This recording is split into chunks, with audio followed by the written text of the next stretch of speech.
Hello to all of you, I'm back. I am Chona, another day, another vlog. For today's video nga ay Sunday ito. Ang dami ko nang vlog na hindi talaga na-post pa. At ang lahat ay nakatago sa baon. Kailangan natin maging consistent para naman kahit papaano ay meron tayo.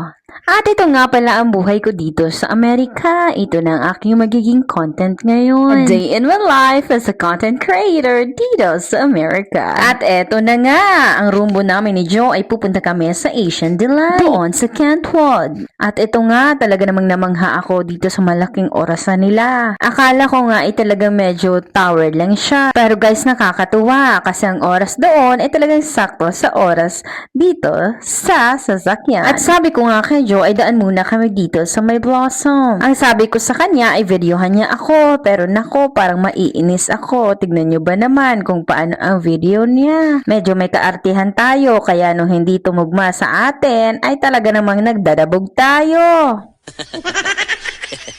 A few moments later. At yun na nga guys, at nandito na tayo sa kung saan ang pupuntahan natin. Dalawang Asian store dito sa Amerika na alam namin, specifically dito sa Michigan. Isa dito sa Kentwood kung saan makikita ang Asian Delight at isa naman doon sa Holland. Pero kasi napansin namin na mas maraming available dito. Gaya na lang nitong kopi ko.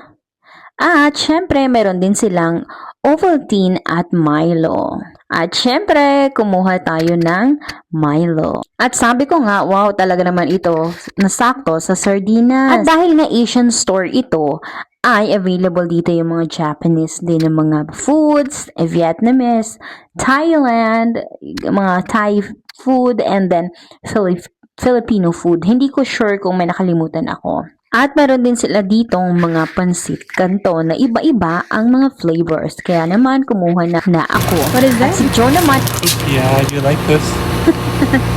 I like that.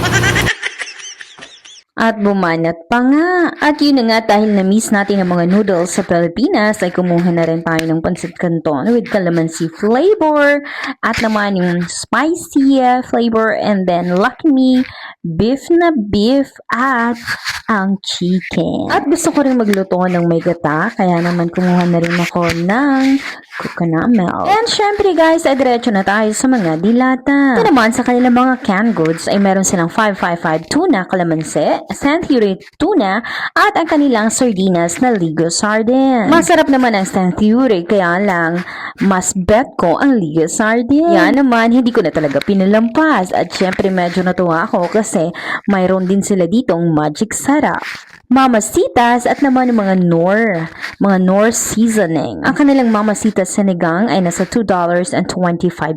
So, bahala na kayo na mag-convert into peso. At marami rin silang available. Mayroon pang menudo, mayroon pang afritada, may pang sisig, ano pa ba yung iba? Mayroong tinola. At syempre, may mga dato puti rin sila dito.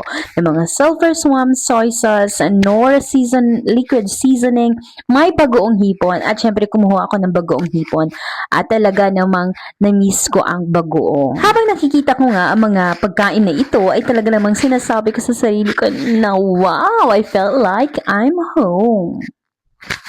At eto namang si Joe ay napatingin nga dito kasi alam nyo kung ano nakita, baby galunggong. Yes, meron din mga isda rito, kaya lang iba pa rin yung sa atin kasi syempre dyan sa atin sa Pilipinas ay makakakain tayo ng sariwa at meron din sila ditong at meron din silang isdang bisugo.